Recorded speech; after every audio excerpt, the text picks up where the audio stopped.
चलें जी, आज का हमारा टॉपिक है इलेक्ट्रोलाइसिस ऑफ वाटर।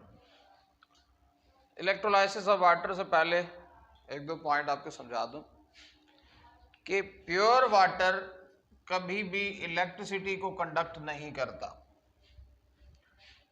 जब हम कहते हैं ना बिल्कुल खालिश पानी है, प्योर वाटर है, वो कभी भी इलेक्ट्रिसिटी को कंडक्ट नहीं करता। क्योंकि जब आप प्योर वाटर के अंदर से, मिसाल इस कंटेनर में हमने प्योर वाटर डाला हुआ है ना, तो जब आप इसके अंदर से बिजली गुजारते हैं तो ये पानी आयोनाइज तो होता है, इसके आयंस तो बनते हैं, लेकिन बहुत ही कम आयन बनते हैं। इतने कम आयन बनते हैं कि वो इलेक्ट्रिसिटी को कंडक्ट करने के काबिल नहीं होते।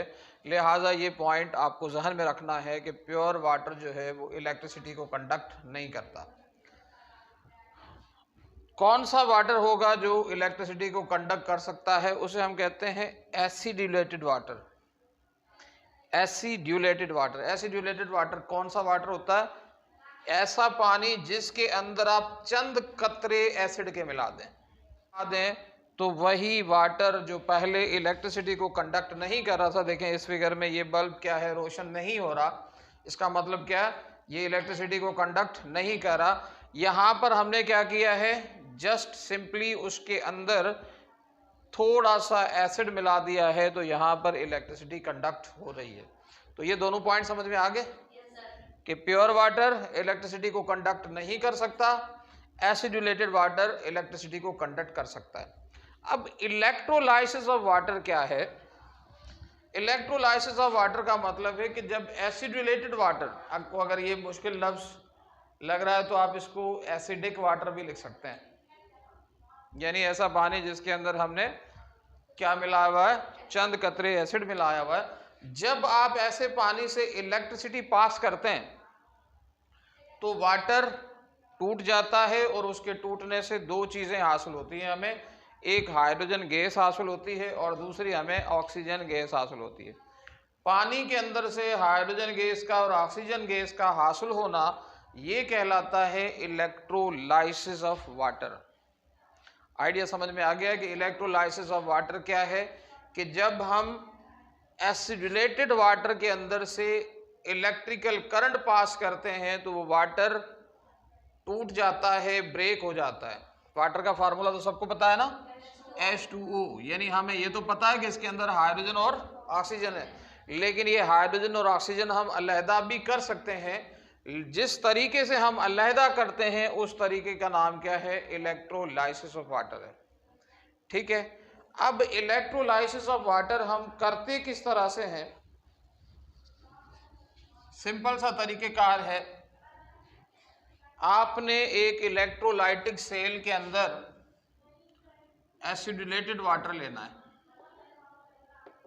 इलेक्ट्रोलाइटिक सेल तो समझते हैं ना, वो कंटेनर जिसके अंदर इलेक्ट्रोलाइसिस का रिएक्शन करवाया जाता है, उस कंटेनर को क्या नाम देते हैं? इलेक्ट्रोलाइटिक सेल का नाम देते हैं। अब इस कंटेनर के अंदर या इलेक्ट्रोलाइटिक सेल के अंदर हमने कौन सा पानी लिया है? एसिडुलेटेड वाटर लिया है, यानी वो पानी लिया है जिसमें हमने चंद कतरे एसिड के मिलाए हुए हैं। इसके अंदर आपने दो इलेक्ट्रोड्स फिट करने हैं। दो इलेक्ट्रोड्स फिट करने के बाद आपने जस्ट क्या करना है, इसको एक बैटरी के साथ अटैच करना है।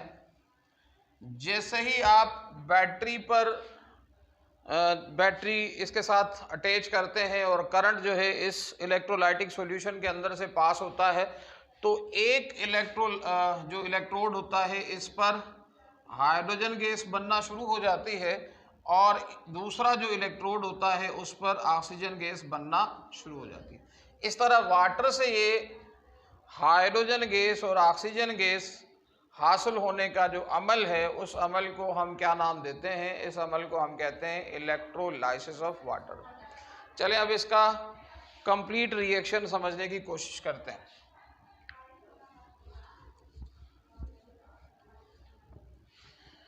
पहले स्टेप में होती है आयोनाइजेशन ऑफ वाटर।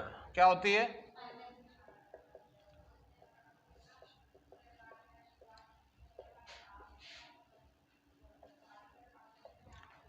अब आपने क्या करना है, ये लिया हमने वाटर और इसके अंदर हमने चंद कतरे मिला दिए एसिड के। अच्छा, जब आप वाटर डालेंगे, वाटर के अंदर चंद कतरे एसिड के मिला देंगे ना, तो वाटर आयोनाइज हो जाता है और उससे दो आयंस बनते हैं। एक बनता है हाइड्रोनियम आयन और दूसरा बनता है हाइड्रो ऑक्साइड आयन।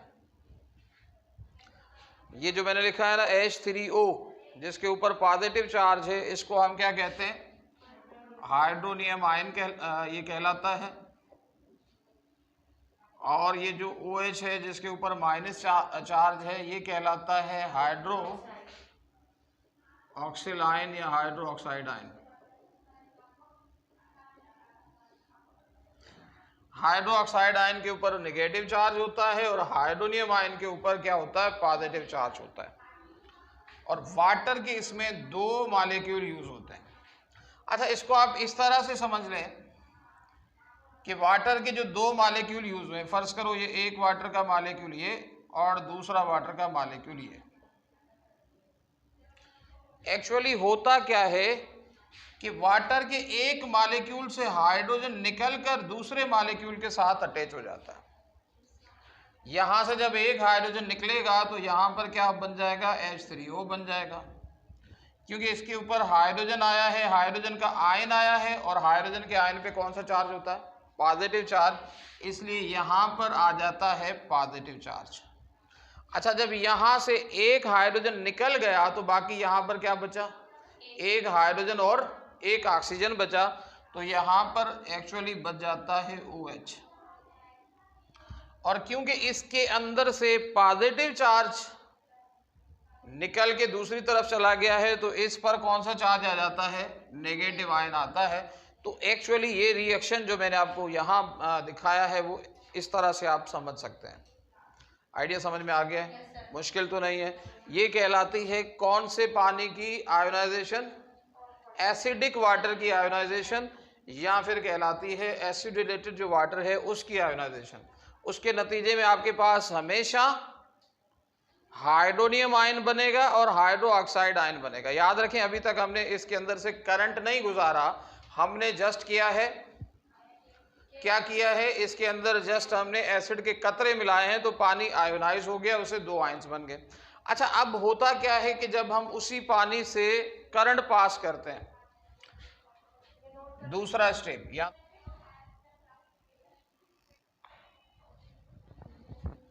देखें बेटा,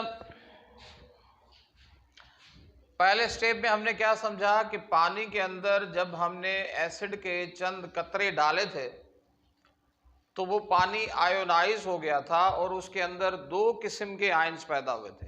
अच्छा, आप ये नहीं कहेंगे कि उसमें जस्ट दो आयंस पैदा हुए थे, क्योंकि पानी जब आप लेंगे तो उसमें कई अरब खरब मॉलिक्यूल्स होंगे, तो कई लाखों करोड़ों आयंस बनेंगे।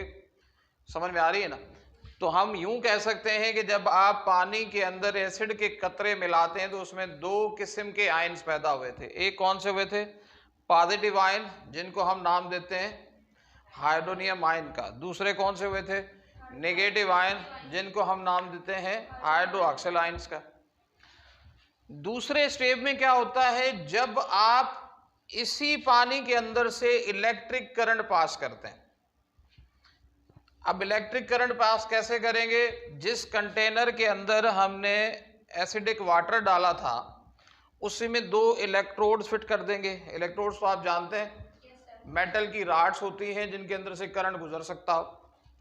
एक इलेक्ट्रोड को हम बैटरी के पॉजिटिव टर्मिनल से जोड़ देंगे और दूसरे इलेक्ट्रोड को हम बैटरी के नेगेटिव टर्मिनल से जोड़ देंगे। जिस इलेक्ट्रोड को, ये मेटल की राड इलेक्ट्रोड है, जिस इलेक्ट्रोड को हमने बैटरी के पॉजिटिव टर्मिनल से जोड़ा होगा उसे कहेंगे एनोड, और जिस इलेक्ट्रोड को हमने बैटरी के नेगेटिव टर्मिनल से जोड़ा होगा उसे कहेंगे कैथोड। तो एनोड पर पॉजिटिव चार्ज होता है और कैथोड पर नेगेटिव चार्ज होता है। जैसे ही करंट पास होगा ना, तो जो आयंस पैदा हुए थे पहले स्टेप में वो अब अलग अलग इलेक्ट्रोड्स की तरफ मूव करना शुरू कर देंगे। मिसाल के तौर पर हाइड्रो ऑक्सिल आयन पर कौन सा चार्ज है, नेगेटिव चार्ज है, तो ये मूव करेगा एनोड की तरफ क्योंकि एनोड पर कौन सा चार्ज है? पॉजिटिव चार्ज है। हाइड्रोनियम आयन पे कौन सा चार्ज है? पॉजिटिव चार्ज है। ये मूव करेगा किसकी तरफ? नेगेटिव चार्ज वाले इलेक्ट्रोड यानी कैथोड की तरफ। अब ये क्यों करते हैं? मिसाल के तौर पर ये नेगेटिव आयन है ना, नेगेटिव आयन के ऊपर हमेशा नेगेटिव चार्ज का मतलब क्या है? नेगेटिव चार्ज का मतलब इसके अंदर इलेक्ट्रॉन्स की तादाद ज्यादा है, और यहां पर पॉजिटिव चार्ज का मतलब क्या है? यहां पर इलेक्ट्रॉन्स की तादाद कम है। तो ये असल में नेगेटिव आयन पॉजिटिव इलेक्ट्रोड यानी एनोड की तरफ इसलिए मूव करता है ताकि ये अपने इलेक्ट्रॉन्स इसको देकर खुद क्या हो जाए? न्यूट्रलाइज हो जाए। और इस पे पॉजिटिव चार्ज है। हाइड्रोनियम आयन पे कौन सा चार्ज है? Positive charge. तो इसका मतलब इसके अंदर इलेक्ट्रॉन्स की कमी है। और कैथोड पे क्या है? Negative charge. नेगेटिव चार्ज का मतलब क्या है? इसमें इलेक्ट्रॉन्स की तादाद ज्यादा है। तो ये हाइड्रोनियम आयन कैथोड की तरफ मूव करता है ताकि ये कैथोड से कुछ इलेक्ट्रॉन ले ले और कैथोड से इलेक्ट्रॉन लेकर खुद क्या हो जाए? न्यूट्रल हो जाए। तो इसी वजह से ये इलेक्ट्रॉन मूव करते हैं। चले मैं लिख लेता हूं कि जो हाइड्रोनियम आयन होता है मूव्स टुवर्ड एनोड, सॉरी गलती, इसको दुरुस्त कर लेना। जो हाइड्रोनियम आयन है वो मूव करेगा किसकी तरफ? कैथोड की तरफ। ठीक है ना? इस वजह से कि कैथोड पे कौन सा चार्ज है? Negative charge. और जो हाइड्रो ऑक्साइड आयन है उस पे क्योंकि नेगेटिव चार्ज है तो वो पॉजिटिव चार्ज वाले एनोड की तरफ मूव करेगा। तो हाइड्रो ऑक्सिल आयन मूव्स करता है किस तरफ? एनोड की तरफ। अब हमारे पास दो रिएक्शंस होंगे। एक रिएक्शन होगा जो एनोड के दरमियान और हाइड्रो ऑक्साइड आयन के दरमियान होगा, और एक रिएक्शन होगा जो कि कैथोड के दरमियान और हाइड्रोनियम आयन के दरमियान होगा। इन दोनों रिएक्शंस को पहले समझ लेते हैं। Reaction 8 anode. अच्छा, मुझे ये बताएं कि एनोड की तरफ कौन सा आयन आया था? नेगेटिव, क्योंकि एनोड के ऊपर पॉजिटिव चार्ज था। तो ये हाइड्रो ऑक्साइड आयन आया था किसकी तरफ? एनोड की तरफ। अच्छा, मुझे बताएं कि ये hydro oxide ion electrons loose करेगा या गेन करेगा? ये लूज करेगा। किसको देगा? ये अपने इलेक्ट्रॉन लूज करके देगा इलेक्ट्रोड को।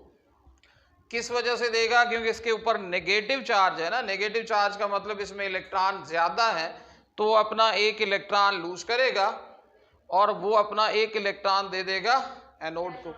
तो यहां मैं लिख देता हूं -1 इलेक्ट्रॉन। इस माइनस का मतलब क्या होगा कि इसने ये एक इलेक्ट्रॉन लूज किया। आई समझ में? अच्छा, जब ये एक इलेक्ट्रॉन लूज कर लेगा ना तो यहां एनोड पर दो प्रोडक्ट्स बनती हैं। एक बनता है वाटर और दूसरी प्रोडक्ट बनती है ऑक्सीजन। आप बोलेंगे सर ये वाटर कैसे बन गया?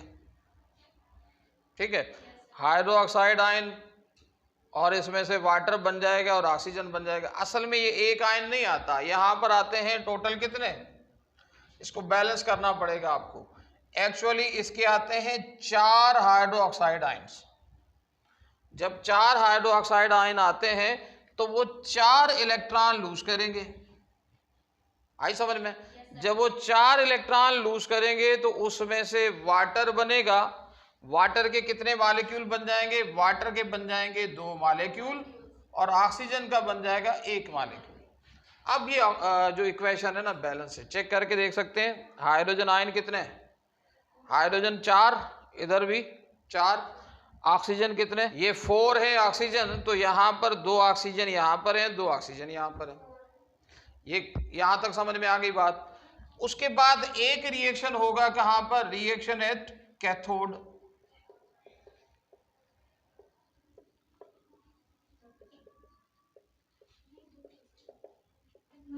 सोचें और सोच के बताएं कि कैथोड की तरफ कौन सा आयन जाता है?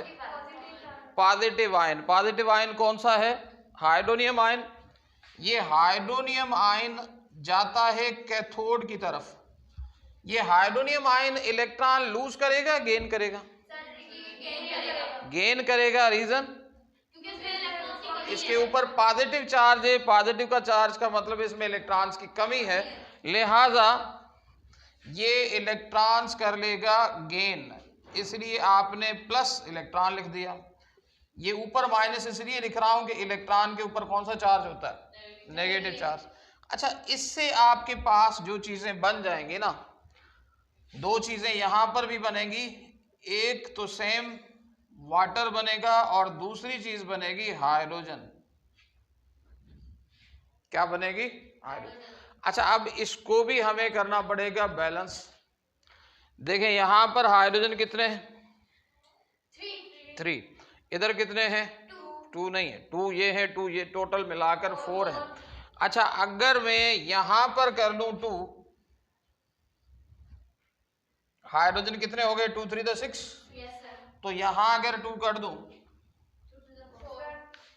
2 to the 4 और 2 ये कितने हो गए? 6। और ऑक्सीजन कितने हो गए? 2। और यहां पर कितने हैं? 2। इक्वेशन बैलेंस हो जाती है। लेकिन एक चीज अभी भी बैलेंस नहीं है, इलेक्ट्रॉन। क्योंकि अब 2 आयन्स आए हैं ना, तो उस हर एक ने एक एक इलेक्ट्रॉन गेन किया होगा, तो इलेक्ट्रॉन कितने हो गए? 2। तो हमारे पास ये 2 रिएक्शन हो गए। एक रिएक्शन कहां पर हुआ? एनोड पर। वहां पर हमारे पास वाटर बना और ऑक्सीजन बना। दूसरा रिएक्शन कौन सा है? वहां पर हमारे पास वाटर बना और हाइड्रोजन बना। अब दो जो प्रोडक्ट्स हमें मिलनी थी इलेक्ट्रोलाइसिस के नतीजे में, क्या क्या इलेक्ट्रोलाइसिस में हमने क्या पढ़ा था कि जब आप एसिडिक वाटर के अंदर से करंट गुजारोगे तो 2 चीजें बनेगी। कौन कौन सी? एक ऑक्सीजन और दूसरी हाइड्रोजन। लेकिन अब इन दोनों रिएक्शंस को कंबाइन करके एक रिएक्शन की सूरत में लिखना है। क्या करना है? दोनों रिएक्शंस को कंबाइन करना है और एक रिएक्शन की सूरत में लिखना है। लेकिन इसके लिए एक चीज और आपने देखनी है, यहां पर इलेक्ट्रॉन्स कितने हैं और यहां पर कितने हैं? इलेक्ट्रॉन्स की तादाद दोनों रिएक्शंस में आपने बराबर रखनी है। यहां पर इलेक्ट्रॉन्स कितने हैं? यहां पर कितने हैं? 2। कहां पर कम है? यहां पर कम है। तो हम क्या करेंगे? इस रिएक्शन को 2 से मल्टीप्लाई दे देंगे, यानी मल्टीप्लाइंग बाय 2। इस रिएक्शन को अगर 2 से मल्टीप्लाई करें, सिर्फ ये जो शुरू वाला नंबर है ना, इसको आपने 2 से मल्टीप्लाई कर देना। जहां कुछ नहीं है वहां 1 होगा। जैसे 2 to the 4 hydronium ions plus 2 to the 4 electrons, 2 to the 4 water के मॉलिक्यूल्स और 1 to the 2 हाइड्रोजन के मॉलिक्यूल्स। अब ये हमारा बन गया रिएक्शन 8 कैथोड और ये क्या बन गया? Reaction 8 anode. रीजन बताएं मैंने इसको 2 से मल्टीप्लाई क्यों किया? इलेक्ट्रॉन्स को बराबर करना शर्त होता है। जब तक इलेक्ट्रॉन बराबर नहीं होंगे तब तक आप ओवरऑल रिएक्शन नहीं लिख सकते। अब हम लिख रहे हैं ओवरऑल रिएक्शन। ये फिगर मिटा दो कि आपके पास जो 2 रिएक्शंस हुए हैं ना, रिएक्शन 8 एनोड और रिएक्शन 8 कैथोड, इन दोनों को आप प्लस कर देंगे। यानी ये वाला रिएक्शन जो है 4 हाइड्रोक्साइड आयन और माइनस में 4 इलेक्ट्रॉन और 2 वाटर के मॉलिक्यूल्स और 1 ऑक्सीजन का मॉलिक्यूल। अच्छा, ये कौन सा रिएक्शन है? ये रिएक्शन 8 एनोड है। अच्छा, दूसरा रिएक्शन कहां पर हुआ था? कैथोड पे। सोचें, बताएं, ये ऊपर वाली लाइन लिखो नीचे वाली? वजह इसमें इलेक्ट्रॉन बराबर हैं, तो यहां पर लिखूंगा 4 हाइड्रोनियम आयन प्लस 4 इलेक्ट्रॉन्स आ जाए बेटा। ये क्या हो गया, ये हो गया रिएक्शन 8 कैथोड। बैठ जाए बेटा, बैठ जाए। अच्छा मुझे बताएं, अगर इन दोनों रिएक्शंस को मैं प्लस कर देता हूं, एडअप कर देता हूं, क्या होगा? देखें, ये तो माइनस के, ये प्लस के, ये तो दोनों आपस में हो गए कैंसल आउट। यही सबब है कि हमने इलेक्ट्रॉन्स की तादाद बराबर करनी थी ताकि इलेक्ट्रॉन क्या हो जाए, कैंसल आउट हो जाए। पहले स्टेप में देखें, स्टेप नंबर 1 में देखें, जब वाटर के 2 मॉलिक्यूल्स टूटे थे तो एक हाइड्रोनियम आयन और एक हाइड्रो ऑक्साइड आयन बना था। अच्छा अगर मैं इसे उल्टा पढ़ूं, ये कहूं कि जी एक हाइड्रोनियम आयन और एक हाइड्रो ऑक्साइड आयन मिलकर 2 वाटर के मॉलिक्यूल बनाते हैं, सही है गलत है? सही है ना? रिवर्स करके देखें, जब 2 वाटर के मॉलिक्यूल टूटते हैं तो एक हाइड्रोनियम आयन एक हाइड्रो ऑक्साइड आयन बनता है। अच्छा अगर एक हाइड्रो ऑक्साइड आयन और एक हाइड्रोनियम आयन दोबारा मिल जाएं तो वाटर के कितने मॉलिक्यूल बनेंगे? 2। तो अब जरा वही सेम लॉजिक यहां चलाएं, देखें 4 हाइड्रो ऑक्साइड आयन और जब 4 हाइड्रोनियम आयन्स मिलेंगे तो वाटर के कितने मॉलिक्यूल बनने चाहिए? 8 बनने चाहिए बेटा। वहां एक एक आयन मिलता है तो 2 वाटर के मॉलिक्यूल बनते हैं, जहां 4 मिलेंगे तो मतलब ये दोनों मिलकर 8 बन जाएंगे हमारे पास वाटर के मॉलिक्यूल्स, ऐसा ही? अच्छा ये बताए 2 वाटर के मॉलिक्यूल और 4 वाटर के मॉलिक्यूल कितने हो गए? 6 वाटर के मॉलिक्यूल। अच्छा ये एक ऑक्सीजन का मॉलिक्यूल ये वाला और 2 हाइड्रोजन के मॉलिक्यूल। यहां वाटर के मॉलिक्यूल कितने और यहां ये 6 प्लस में है, इधर आ जाए तो और 8 में से 6 निकाल दूंगा तो 2 बच जाएंगे। इसे समझ लें जैसे मैथ में हम करते हैं ना, इक्वेशन को कैसे हल करते हैं, जो चीज प्लस होती है दूसरी तरफ जाकर उसी तरह से सोचें तो आपको समझने में आसानी होगी। 8 वाटर के मॉलिक्यूल, ये माइनस के 6 वाटर के मॉलिक्यूल, यहां से क्या बच जाते हैं हमारे पास? 1 वाटर का मॉलिक्यूल और 2 हाइड्रोजन के मॉलिक्यूल्स। अच्छा अब 8 में से 6 मॉलिक्यूल्स निकाल दो, तो अगर मैं लिख लूं 2 वाटर के मॉलिक्यूल्स टूटते हैं, उसमें से एक ऑक्सीजन का मॉलिक्यूल और 2 हाइड्रोजन के मॉलिक्यूल्स बनेंगे, सही है गलत? तो this is overall reaction of electrolysis of water. उम्मीद करता हूं आपको बात समझ में आ गई है।